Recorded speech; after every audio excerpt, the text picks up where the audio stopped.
The lasagna should have smelled like comfort, but all I caught was scorched cheese and something metallic the way the air tastes right before a thunderstorm. The late afternoon light bled through the kitchen blinds in thin stripes, laying bars of pale gold across the oak table. My father muted the golf on TV with a deliberate click, then folded his hands like he was about to deliver test results. My mother set down 3 mugs, coffee for them, tea for me, porcelain chiming against wood. John sat beside me, knees squared, the picture of steady calm. I watched the steam curl from my cup and told myself to breathe. "We've been thinking about your plans," my father said, voice smooth, professional, as if our lives were a case file. My mother smiled in a way that never reached her eyes. "Traditions matter, Sarah," she added, "but they're for couples who follow the order of things." The room narrowed. John's hand found mine under the table, a steady press of warmth against a rising chill. I didn't know yet that this would be the last time I'd sit at my parents' kitchen table as their daughter who still asked for a place.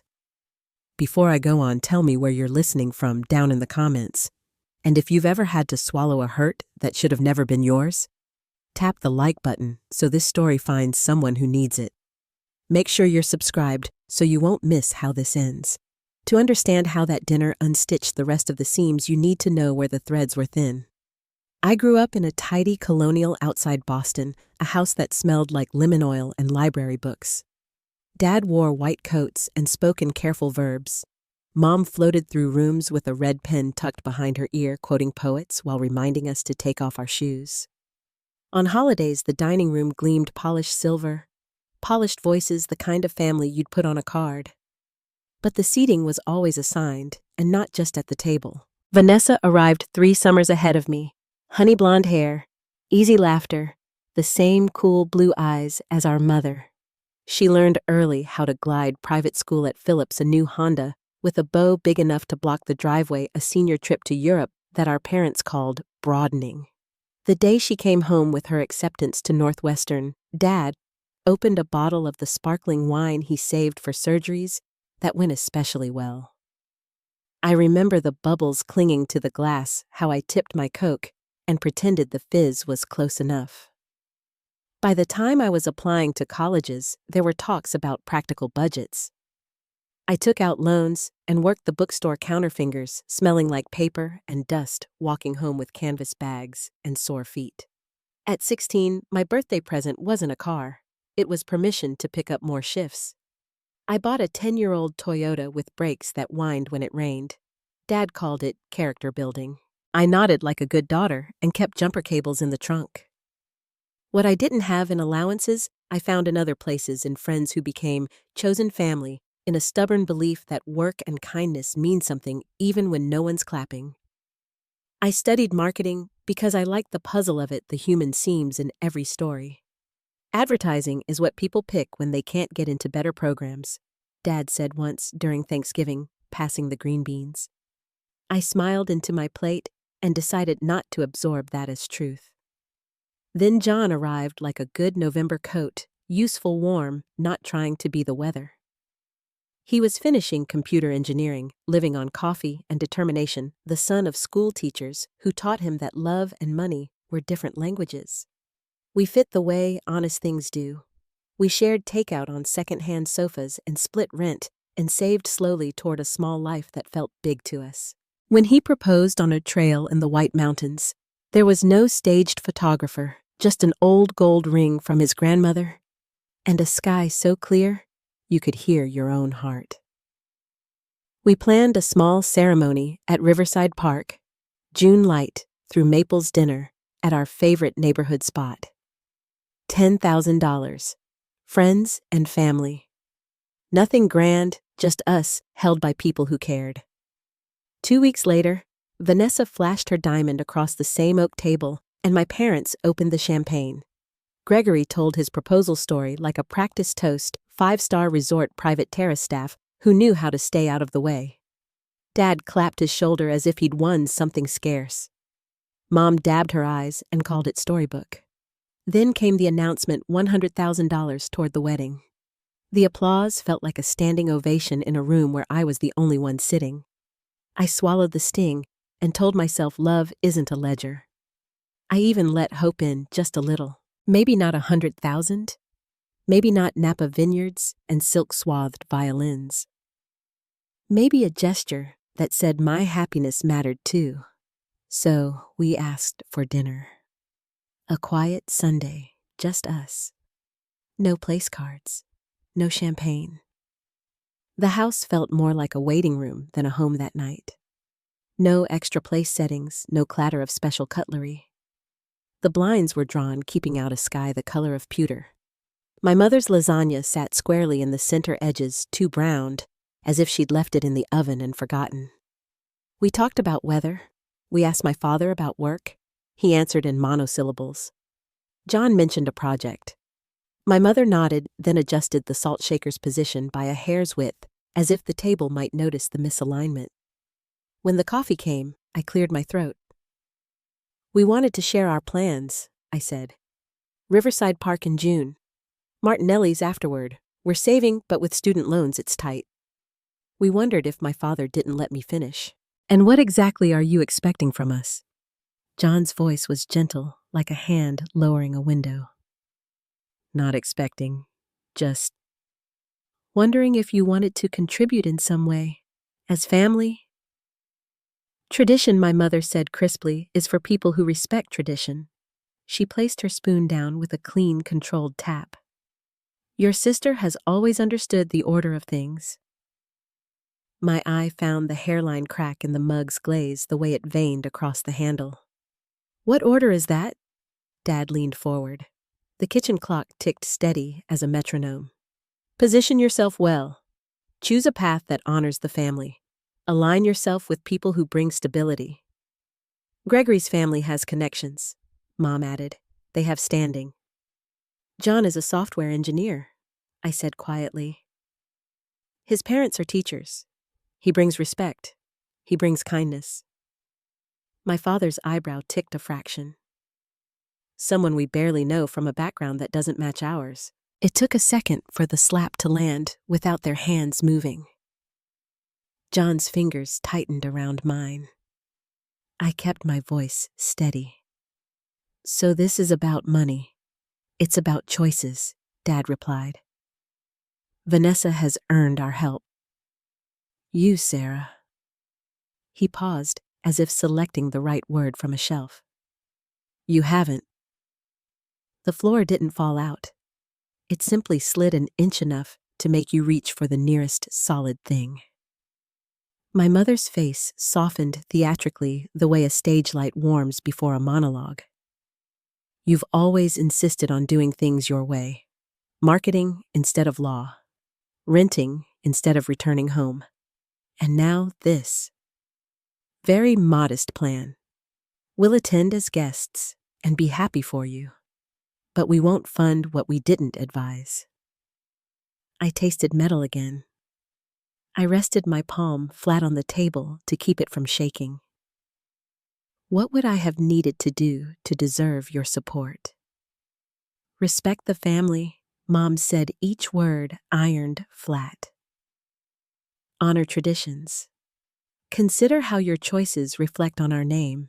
The difference between a refusal and a verdict is small. One ends a conversation. The other rewrites a childhood. John was the one who stood first. His chair made the smallest sound, a polite scrape, the way a decent man leaves a room without slamming doors. We should go, he said, and I let him lead because my knees had stopped negotiating. At the threshold, my mother touched my elbow nails, cool through the fabric of my sleeve.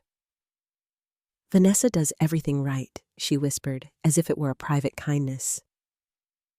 I'm sorry you've been a disappointment. The porch light threw a cone of yellow onto the wet slate. It had started to rain, fine, quiet drops that beaded on John's coat and gathered in the collar of my dress.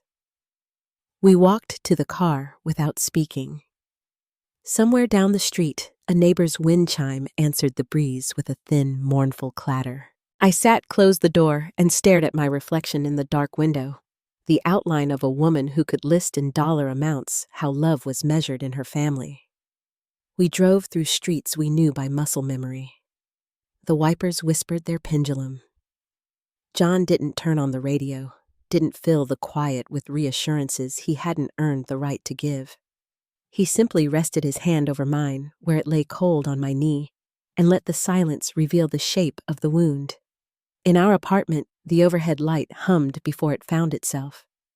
I pressed my back to the door after it closed and slid down until my dress folded under me like a curtain falling after a bad act. John crouched and gathered me in, not as a savior, not as a fixer, but as a place to land. I heard my own breath break. I felt something sharp ease, as if a knot had loosened, not from being untied, but from being named. On the counter, our simple wedding folder lay open printouts of Martinelli's menu. A snapshot of Riverside Park in June, light a list of friends we loved like family. My eyes found the page and held. I could still see the maples. I could still hear our laughter under string lights that we'd hang ourselves. But a new sound edged in soft as the rain against the glass, the kind of quiet that comes before a changed life. I wiped my face with the heel of my hand and reached for the folder. The paper was cool and very real under my fingertips. John watched me stand. "Tomorrow," I said, voice steadying around the word. "We'll talk tomorrow." He nodded once, that small, solid affirmation that had become our way of telling each other we could cross any bridge if we walked it side by side. I carried the folder to the kitchen and set it next to the kettle. The fridge hummed. The rain eased. The apartment held us like a hand closing around a small, important thing. I clicked off the light and listened to the quiet fill in the spaces my parents left empty. By morning, the mirror would show swollen eyes and a woman thinking about rings and rivers and boundaries. The phone would stay dark. The coffee would taste stronger than usual, and a door I'd avoided opening for years would be standing there waiting its knob cool and certain in the early light. That night, I barely slept. The rain had quieted, but every drip from the roof kept time with my thoughts. I lay awake listening to John breathe beside me, the kind of slow, steady rhythm that usually anchored me. The room smelled faintly of damp wood and coffee grounds from the pot he'd made hours earlier. Somewhere in the dark, my phone screen lit once Vanessa's name flashing across it, but I couldn't bring myself to read what she'd written. I already knew the tone. Concern edged with condescension. By morning, the city was washed clean. I stood at the window watching commuters hurry past under umbrellas, the streetlight catching small pools of silver in the pavement cracks. My reflection looked like someone mid-shed half the skin of the girl who still wanted her parents' approval, half the woman too tired to keep chasing it. John set a mug of coffee beside me, his hand brushing mine for a moment. "We'll figure it out," he said quietly. "One way or another, we'll make it beautiful." His voice had that calm certainty I leaned on when my own wavered. I nodded more out of habit than conviction. I wanted to believe him. I wanted to believe love alone could fill the absence left by family. By the end of the week, the ache had hardened into something sharper. I needed to know if Vanessa understood what had happened at that table. I called her on my lunch break, the line connecting with the hollow echo of a hands-free speaker. She sounded cheerful, distracted the clatter of silverware and voices in the background. When I told her about dinner, the cheer dimmed. "Oh, they mentioned it," she said as if we were discussing weather. "They said you asked for money." The words slid under my ribs. "I wasn't asking for a handout," I said. "I just thought they might want to be part of it." "Sarah," she sighed. "You know how they are. You've always been more independent. You made your own choices. It's not about deserving." "But it is," I said before I could stop myself. "They said it. I don't deserve it because I didn't follow their path." She hesitated long enough for me to picture her glancing around whatever cafe she was in, making sure no one overheard. You can't expect the same support when you've done everything differently. Actions have consequences. I stared at the office window across from mine, where my reflection looked suddenly small. So, you agree with them? I think you need to stop being so dramatic, she said. Her tone clipped. It's just the way things are. When she hung up, the silence rang. Around me, the office hummed with normalcy. Phones ringing, keyboards tapping. But I felt suspended outside it, like the air itself had thinned. That evening, John cooked pasta and opened a bottle of wine we'd been saving. We ate mostly in silence, the steam fogging the kitchen window. They won't see it, I said finally. No matter what I do. He twirled his fork slowly the way he always did when thinking. Then maybe it's time to stop showing them. The next morning, I called my parents and declined the bridesmaid role. My voice barely shook. Vanessa's response came an hour later, first a flurry of texts, then a call I didn't answer. Her final message was short, always jealous, always ruining things. Weeks turned into months. At the office, I buried myself in deadlines. John worked late too, our evenings reduced to shared takeout and quiet companionship. It was a relief not to talk about family, at least for a while. Vanessa's wedding invitations arrived in thick ivory envelopes, her initials embossed in gold. Even the weight of the paper felt expensive. I left it on the counter for 3 days before opening it. Inside, a card labeled bridesmaid information fluttered out, costs, events, travel expectations. The total came to nearly a month's salary. I folded it twice and dropped it in the recycling bin. By June, the vineyard in Napa was all anyone in our extended family talked about. My mother sent group texts filled with photos of dresses and floral arrangements. I replied with polite emojis, each one a thin mask. On the morning of the wedding, the sky was flawless. The drive through wine country should have been beautiful rows of green vines rolling over gentle hills. But my stomach tightened with each mile. John reached over palm up, and I laced my fingers through his. At the venue, everything gleamed. Silver trays, crystal glasses, lavender dresses pressed into perfection. Vanessa glowed under a veil of lace, smiling with the serenity of someone who had never been questioned. "Sarah, I'm glad you could make it," she said, her lips barely curving. "Mom's put you at table 11. Hope that's all right." It wasn't all right, but I only nodded. Table 11 was tucked behind a pillar, half hidden from the head table. The guests at ours smiled vaguely, unsure who we were. One elderly relative asked John if he was the photographer boy. He smiled politely, and I felt something inside me fracture, and said again harder this time. When the toasts began, I tried to focus on the candlelight flickering against the wine glasses. My father stood, his face flushed from pride and champagne. "To our daughter," he said, voice ringing. "Vanessa has fulfilled every dream we had for her. Every choice has reflected our family's values." A polite murmur rose from the crowd. My mother took the microphone next. "Some children follow their own path," she said, eyes gliding over the tables until they caught mine. "But Vanessa understands what family means." The applause that followed felt distant, muffled by a low rushing in my ears. I set my glass down carefully so my hands wouldn't shake. Somewhere behind me, laughter swelled, the easy laughter of people whose places at the table were secure. Later, I found my mother near the dessert table, speaking to an old friend. My younger daughter never quite lived up to expectations, she said softly, unaware I was close enough to hear. Such a shame, really. I walked straight past them, out the side doors, into the cooling night.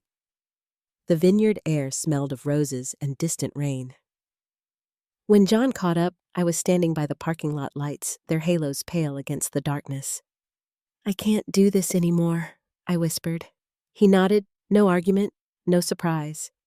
"Then let's not." We drove back to the hotel without music. Inside, I sat on the bed, still in the lavender dress I'd worn out of obligation.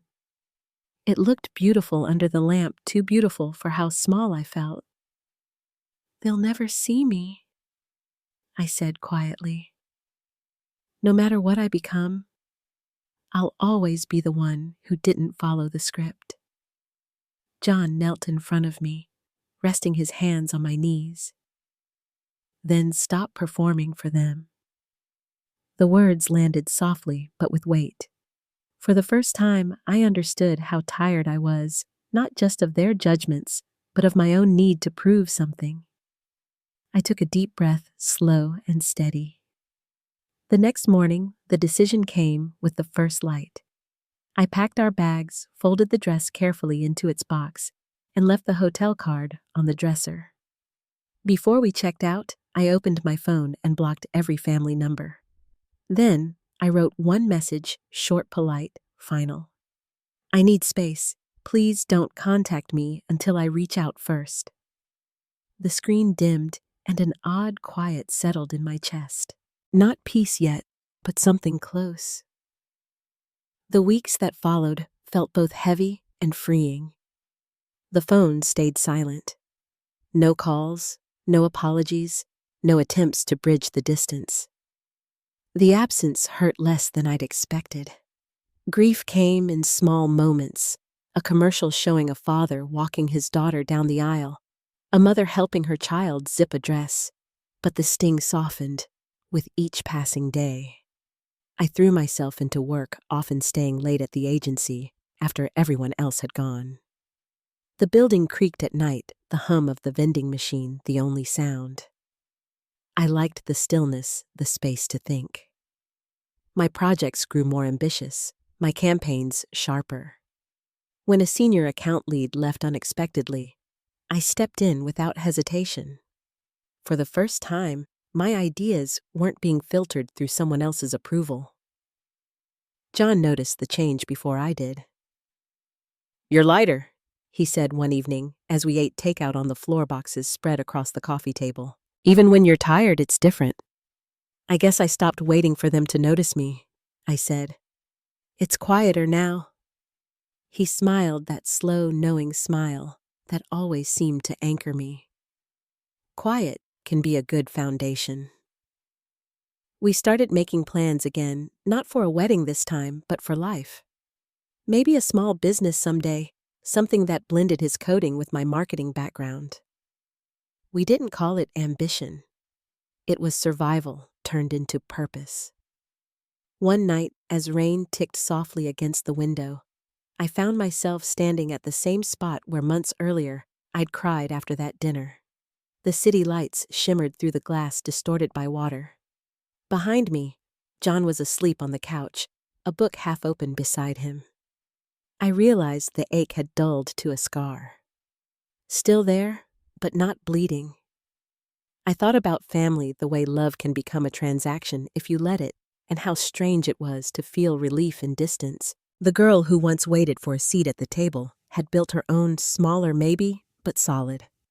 I turned off the light, letting the darkness settle like calm water. The silence didn't echo anymore. It rested.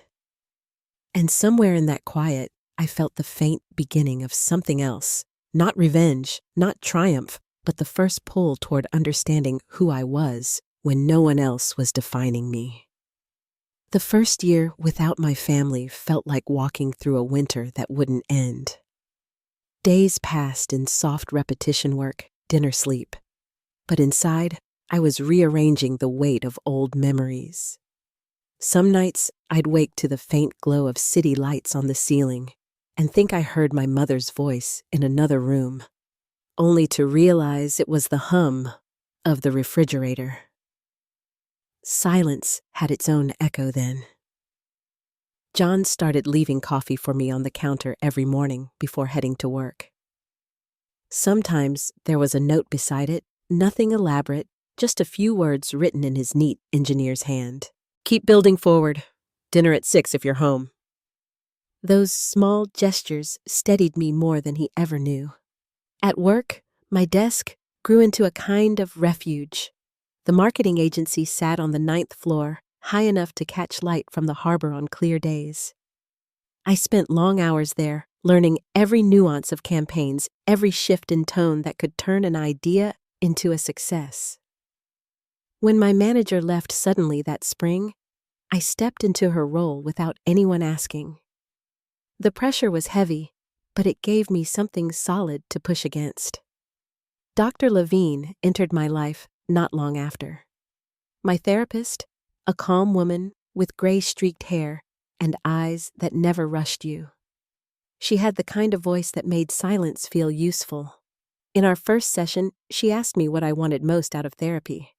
I said I wanted to stop feeling guilty for living differently. She smiled slightly. Then we'll start by understanding why you think you have to apologize for that. It took months to peel back the layers. She called what my parents did conditional parenting love that depends on obedience. The phrase sat heavy in my mouth the first time I said it aloud. Conditional. I had spent most of my life believing love was something you had to earn by choosing correctly, dressing properly, marrying well. By the time I left her office that day, I could see the pattern like threads under glass. Vanessa, shining gold, me woven in muted gray, useful only to complete the picture. John noticed the changes before I did. One evening, while washing dishes, he looked over his shoulder and said, "You don't flinch anymore when your phone rings." He was right. I had stopped expecting disappointment to follow every unknown number. That summer work turned into a storm of opportunity. A major client requested me by name for their rebranding campaign. I built a small team, stayed late, and watched ideas take shape under my hands. When the campaign launched, the results exceeded projections. My boss called me into his office, handed me a promotion letter, and said simply, "You earned this." It was the first time those words had ever sounded like truth. John's own career was climbing just as fast. His software project caught attention from senior management, and within months, he was leading development for a new platform. We celebrated quietly with takeout and laughter that didn't need to fill any silence. For the first time, our lives felt like something we were steering instead of surviving. One night after his promotion, we sat on the floor of our apartment with a half-empty bottle of wine between us. "What if we built something of our own?" he asked, tracing the rim of his glass. "Your marketing, my coding, there's room for both." It sounded impossible and thrilling all at once, but the more we talked, the more it began to make sense. Within weeks, we were sketching business names on napkins and drafting plans in the margins of notebooks. We called it Digital Nexus, a place where creativity met logic, art met structure. We poured every bit of savings into it. Our living room became an office, wires running across the floor, whiteboards filled with lists and goals. We worked 16-hour days fueled by caffeine and faith. Our first client was a small bakery owner named Marlene, who took a chance on us when we had nothing but enthusiasm. She wanted to bring her business online, and we treated her website like it was a Fortune 5 account. When it launched, her sales tripled within 2 months. Marlene sent us a handwritten note and a box of cookies that lasted 3 days. That success led to the next, and the next. By the end of the year, our cramped apartment buzzed with phone calls and deadlines. We hired 2 freelancers to help, then leased a tiny office overlooking the river, a single room with peeling paint, and a view that made everything feel possible. I remember one night standing by that window, looking down at the water, catching the city lights. The glass reflected my face, calm and sure, and I thought of all the years I had believed I wasn't enough. The contrast was almost too much to hold. When we signed our first major corporate client, we didn't celebrate with champagne. Instead, John and I walked down to the river with 2 cups of coffee and sat on a bench watching the lights ripple. He reached for my hand and said, "This is just the beginning." And he was right. Within a year, Digital Nexus was no longer just an idea. We had a team of 12 and contracts that stretched beyond the state. Industry magazines started to mention our name. A few even called for interviews. It felt surreal, like watching someone else's story unfold, only it was ours. Every now and then, a generic holiday card from my mother arrived in the mail, signed only with her name. Vanessa sent a birth announcement once my name typed on the envelope above the words "and guest." I placed it in a drawer without opening it. The ache was still there, but duller muted by the life we were building. 3 years to the day after that dinner with my parents, John and I stood in the garden of our favorite restaurant exchanging vows under string lights. 20 of our closest friends surrounded us, people who had shown up not out of obligation, but out of love. My colleague Sophia stood as my maid of honor, John's college friend Ethan as his best man. The evening air smelled of roses and wood smoke, and the laughter that floated around us felt honest. The ceremony cost less than $8,000, but it felt like the richest moment of my life. When we danced under the lights, I looked around at the faces of our chosen family and realized that what I'd always wanted wasn't recognition. It was belonging. We didn't invite my parents or Vanessa. I thought about it once late at night while addressing invitations, but the memory of my mother's words, "You've been nothing but a disappointment," was enough to stop my hand. The absence of their names on that list felt less like loss and more like protection. After the wedding, life unfolded quietly, but with purpose. Digital Nexus grew faster than we imagined. A case study we published online caught attention across the industry, and soon investors began to call. We met with a few, turning down more than we accepted, wanting to protect what we'd built. When we finally agreed to one partnership, it allowed us to expand larger offices, new staff, technology that once seemed out of reach. 18 months later, a major tech firm offered to buy us out. The number they proposed looked unreal, printed on paper. We spent long nights at the kitchen table, spreadsheets open, debating what kind of future we wanted. In the end, we signed $20 million. We stayed on as consultants for 2 years, easing the company into its next chapter. The night it became official, John and I sat on the floor again, just as we had in our first apartment. A bottle of champagne this time, 2 glasses, the city skyline spread beyond our window. "We did it," he whispered, voice catching. I thought about the journey, the dinner table, the rain, the silence after the wedding. Every wound that had felt like an ending had been quietly guiding me here. "I want to buy a house," I said suddenly. "Not to show anyone, just to finally have a home that's ours." He smiled. "Let's start looking tomorrow." We did. We spent months driving through neighborhoods, walking through open houses that smelled of paint and possibility. When we found the one, I knew before we even stepped inside. It was a modern home on a hill, glass walls opening to a view of the city, quiet but not isolated.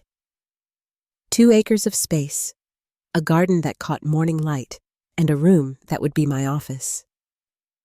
When we signed the papers, the pen felt heavy in my hand, as if it carried every mile of the road behind us. We furnished the house slowly, choosing things that told our story: local art, hand-carved wood books that had shaped us. The rooms began to echo less, the air filling with the smell of coffee, fresh bread, laughter. Sometimes at dusk, I'd stand by the large windows and watch the skyline flicker alive. The city looked softer from here, the same place that had once felt cold now wrapped in distance and light. I never told my parents about the house, but somehow they would. I didn't know then that this home, the symbol of everything John and I had built on our own, would be the place where the past tried to find its way back. For now, though, peace lived in the corners of every room. And for the first time in years, I slept without dreams of proving anything to anyone. One morning, about a year after we'd moved into the new house, the phone rang while I was trimming flowers for the table. The number was unfamiliar, but something in me recognized it before I answered. My mother's voice, older, thinner than I remembered, filled the quiet kitchen. "Sarah, is that really you?" she asked, her tone bright but brittle. It's been such a long time. We've missed you. I leaned against the counter, the scissors still in my hand. I'm here, I said carefully. Is everything all right? Well, she began, hesitating, as all right as can be. Your sister mentioned she happened to drive by your new home. It looks impressive. We thought maybe it was time to reconnect. There it was, familiar, unspoken, and cold beneath its surface. I felt the distance of the miles we'd spent apart, pressing into the space between her words. I'll think about it, I told her quietly. I'll call you back. That evening, I told John. He listened without interrupting, his thumb tracing small circles across the back of my hand. When I finished, he said what I already knew. They found out you're successful. That's why they're reaching out now. I nodded, looking toward the dark glass of the window where our reflection hovered. I know, but maybe I need to see them once more, not for them, but for closure. He studied me for a long moment. Then let's do it on your terms. 2 days later, I called my mother back. You can come for coffee on Saturday, I said. 2 o'clock, just to talk. She sounded instantly lighter. Wonderful, dear. Your father and I will be there. I'll tell Vanessa too. The week crawled by in a kind of suspended calm. John and I kept our routines, but small details shifted. He cleaned the patio and polished the silver tray for the coffee service. I bought pastries from the local bakery, just enough for guests, not enough to feel like a celebration. On Saturday morning, the house smelled of cinnamon and fresh air. The glass walls caught the sunlight and threw it across the floors like rippling water. At 2 sharp, the gate security called. Your parents are here, ma'am, and 1 additional guest. John and I stood together in the entryway as their car turned up the drive. My father was the first to step out, slower than I remembered, his posture still proud, but softened by age. My mother followed, her hair lighter now, a careful smile on her face. Vanessa came last, eyes hidden behind sunglasses, the set of her mouth unreadable. When I opened the door, the moment stretched a small eternity, where everyone seemed unsure of what to do. My mother broke it first, stepping forward and pulling me into a brief embrace. You look wonderful, Sarah, she said, her perfume faint and familiar. Come in, I replied, gesturing toward the living room. Their eyes darted everywhere as they entered the high ceilings, the art, the wide windows framing the view of the city below. My father murmured something about the architecture. My mother let her fingertips skim the polished railing as though testing its reality. John joined us, offering handshakes that were returned with polite restraint. I led them through the living room toward the patio where the table was already set. Beyond it, the garden shimmered in the mild afternoon light. We sat, coffee poured, the sound of birds filled the pauses. For a while, no one said much. My mother finally cleared her throat. It's lovely here. You've done very well for yourself.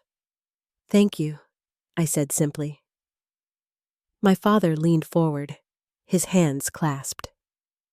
Your mother's right. We may have been overly strict in the past, but it's clear you've succeeded. The word but hung in the air, though he hadn't spoken it. I waited. He went on, his tone measured. We're not getting any younger, and families should stay connected. There's no sense holding grudges. I'm not holding one, I said. I just learned to live without expecting things that were never offered. A shadow crossed his face, but my mother spoke quickly, smoothing over the edges. We all make mistakes. What matters is moving forward. Vanessa told us you've started new ventures companies even. We're very proud. The compliment felt rehearsed, like a script they'd practiced in the car. I nodded, unwilling to give it power. John sat quiet beside me, his calm steadying. Vanessa had been silent until then. She lowered her sunglasses, meeting my gaze. I think we all want the same thing, she said softly. To make things right. I almost believed her until my father exhaled and said, The truth is, we're going through a difficult time. My mother picked up the story from there, her voice carrying the rhythm of justification. Your father had to take early retirement after a lawsuit. It was unfair, of course, but costly. And Gregory's family, well, they've had setbacks too. He's starting a business now, something in tech, actually. She smiled faintly. Much like yours. I felt John shift slightly, the only sign that he'd heard the echo of their intent. We thought, she continued, that perhaps there might be an opportunity for family collaboration. Alone, maybe. Just until things stabilize. I set my cup down carefully. How much? My father didn't hesitate. 200,000. For me to re-establish consulting connections, and perhaps something similar for Gregory's startup. The audacity was quiet, but vast, like a tide rolling in. I looked at them, 3 faces so familiar, yet distant as strangers in a painting. You came here to ask for money, I said, not accusing, simply naming it. My mother's smile faltered. We came here to reconnect. I leaned back, letting the silence stretch long enough for the wind to rustle through the trees. You told me once I hadn't earned your support, I said. That I didn't deserve what you gave Vanessa. Have you thought about what that meant to hear? No one answered. My father's jaw tightened. Vanessa looked away. I invited you here because I wanted to see if things could be different, I continued. But now I understand they can't. You don't want reconciliation. You want access. My mother's tone hardened. Don't be dramatic, Sarah. Families help each other. You're doing well, you can afford to give back. John's voice was even but firm. Sarah has given more than you'll ever know. You just didn't notice when it wasn't in dollars. My father's eyes flashed toward him. This conversation is between family. John met his gaze calmly. She is my family. The words settled like a stone, dropped into water, spreading quiet ripples. I stood then, my chair scraping softly against the stone patio. I think it's time you left. My mother gasped. You're throwing us out. I'm asking you to leave my home, I said, the calm in my voice surprising even me. The home I built without your approval or your help. My father rose, anger simmering beneath restraint. After everything we've done? What exactly have you done for me? I asked, other than reminding me that I would never measure up. He had no answer. Vanessa looked at me, eyes glistening, her composure faltering. Not even for my baby, she whispered. I hesitated, a flicker of something human tugging at the edges of my resolve. I won't fund your husband's business or Dad's comeback, I said. But I'll set up an education trust for your daughter, in her name only. That's all I can offer. For a heartbeat, there was silence. Then my mother's voice rose sharp and incredulous. How dare you dictate terms to your own family? John stepped closer, placing a steady hand at my back. Enough, he said quietly. They left soon after, retreating to their car, in stiff, wounded silence. I watched from the window as they drove away, the taillights disappearing beyond the gate. The house fell still again, its quietness returning like a tide reclaiming the shore. John turned to me. Are you all right? I don't know, I said. But I think I will be. That night, I sat in my office overlooking the garden, the glow of the city faint through the trees. My laptop sat open, a blank email waiting. The cursor blinked steady as a heartbeat. I began to type words that had lived in me for years now, finding their way to the surface. Dear Mom, Dad, and Vanessa. I paused, then continued slowly, each sentence deliberate. I wrote about the years of silence, the lessons I'd learned, the difference between conditional love and genuine care. I told them I wished them well, but that I couldn't fill the space they'd hollowed out with money. I explained that the trust for Vanessa's daughter would be handled through my attorney, and that beyond that, I needed distance, real distance, to protect the peace I'd built. When I reached the end, I signed simply Sarah. The email sat there for a while, glowing softly in the dark. Then I pressed send. John found me still sitting there an hour later. He didn't say anything, just placed a cup of tea beside me and rested his hand on my shoulder. Outside, the night wind moved gently through the trees. It sounded for the first time in a long time like freedom. I didn't know what their reaction would be, and I didn't need to. What mattered was the stillness that followed the kind that feels earned. Somewhere in that quiet, I felt the faint beginning of release, like the first breath after surfacing from deep water. It wasn't triumph. It wasn't revenge.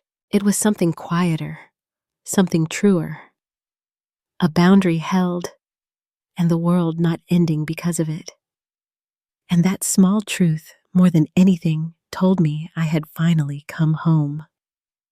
The morning after I sent the email, the world outside my window looked washed clean. The storm from the night before had left the garden shining leaves heavy with raindrops, the air cool and full of quiet promise. John was already up reading the paper with his coffee. When he looked up and smiled, the simple ease in his expression told me everything I needed to know. It was over. Not with fury or applause, but with stillness. The kind that comes when you stop trying to be understood by people who never intended to listen. I spent the next few days working in the garden, trimming roses, planting new lavender near the stone wall. The earth was damp and smelled rich alive. Each cut, each turned bit of soil felt like clearing space for something better. Sometimes peace doesn't announce itself. It just settles beside you quietly and waits for you to notice. Weeks passed, then months. No calls, no messages, no further demands. Only silence, which I learned to see as mercy. John and I began traveling again, short trips first, then longer ones. Maine in early autumn, the coast lined with red maples. New Mexico in spring, where the desert bloomed with soft bursts of color. One evening, as the sun dipped behind the hills, I sat on our back patio and reread the email I'd sent to my family. There was no anger in it, just boundaries written with steady hands. I realized then that healing had nothing to do with waiting for apologies. It was about refusing to keep rehearsing pain. Around Christmas that year, an envelope arrived with Vanessa's handwriting. I almost didn't open it. Inside was a photograph of her daughter Lila standing in a red coat beside a snowman.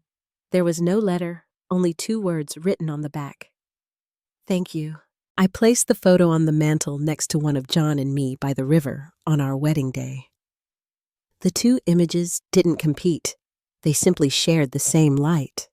Spring returned again. I'd begun mentoring young entrepreneurs through a local program, many of them women who reminded me of who I once was, hopeful, anxious, determined to prove themselves to someone else's standard. I told them what therapy and time had taught me, that your worth isn't a transaction, and love built on conditions will always collapse under its own weight. One evening, after a session at the community center, I walked to my car and saw a familiar figure waiting by the curb. Vanessa. She looked smaller, somehow, not fragile, but real. Her hair windblown, her posture unguarded. "Hey," she said softly. I stopped a few feet away. "Hi. I didn't want to just text you. I wanted to see you. I owe you an apology." Her voice trembled. "For not standing up for you. For repeating things I shouldn't have believed." I watched her for a moment, the lamplight catching the shimmer of unshed tears in her eyes. "You were caught in the same system," I said quietly. We both were. She nodded, looking down. Lila asks about you sometimes. She saw your name on the trust paperwork and keeps saying she wants to meet Aunt Sarah. Something inside me eased. She can, I said. I'd like that.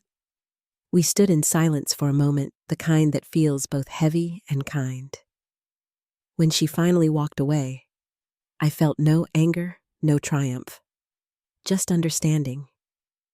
Sometimes reconciliation isn't about rewriting the past.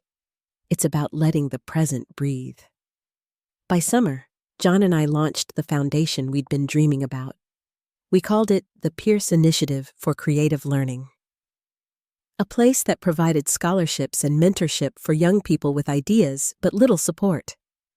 Our first open house filled the halls with nervous laughter coffee cups and the sound of plans taking shape. I watched from the back of the room, hands clasped together, overwhelmed by how far a person can travel once they stop walking toward closed doors. That fall, I received a handwritten letter from my mother. The envelope smelled faintly of her perfume, the same one she'd worn since I was a child. Her words were careful, a little formal, but sincere. She wrote that she'd heard about the foundation through a local paper and was proud. She didn't ask for money or contact, just pride unwrapped from expectation. I folded the letter and kept it in my desk drawer where I could see it but not lean on it. My father never wrote, but once on my birthday, an arrangement of white lilies arrived at the house with no card. I didn't need one.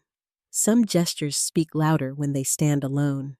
As the years moved forward, the distance between us became something gentle, not jagged. We found a rhythm that required no constant forgiveness, just quiet respect from afar. I saw Vanessa occasionally at her daughter's piano recital once at a fundraiser where we spoke briefly over coffee. Each time, the conversation felt easier, lighter, no longer weighed down by what had been. One Sunday morning, I sat at the breakfast table reading the paper when John came in from the garden, hands, dirty hair, caught by the wind. "You've got that far-away look again," he said, smiling. "I was just thinking," I replied, closing the paper. How strange it is to finally live without waiting for the other shoe to drop. He wiped his hands and leaned down to kiss the top of my head. "That's what peace feels like," he murmured. Later that afternoon, as the sun set, I walked through the garden where we'd planted new rose bushes that spring. The petals glowed faintly in the orange light. Somewhere beyond the hills, church bells rang soft and distant. I stood there for a long time, breathing in the scent of earth and blossoms, feeling the kind of gratitude that doesn't need witnesses. Inside on the mantel, the photo of Lila stood beside ours. Over time, that small, red-coated child grew into something symbolic, a reminder that we can choose which legacies to continue and which to end. Some nights, when the city lights blinked far below, I'd think of my younger self, the girl who sat at her parents' table, swallowing the ache of being unseen. I'd tell her she made it through, that she didn't have to shout to be heard. She just had to build a life that spoke for her. One evening, rain began to fall steady and rhythmic against the windows. I opened them slightly, letting the cool air drift in. John was in the next room, humming softly as he worked on a project. The scent of wet earth filled the house.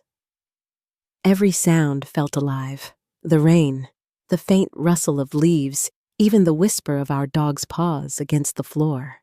That was my peace. Not the absence of pain, but the presence of something stronger.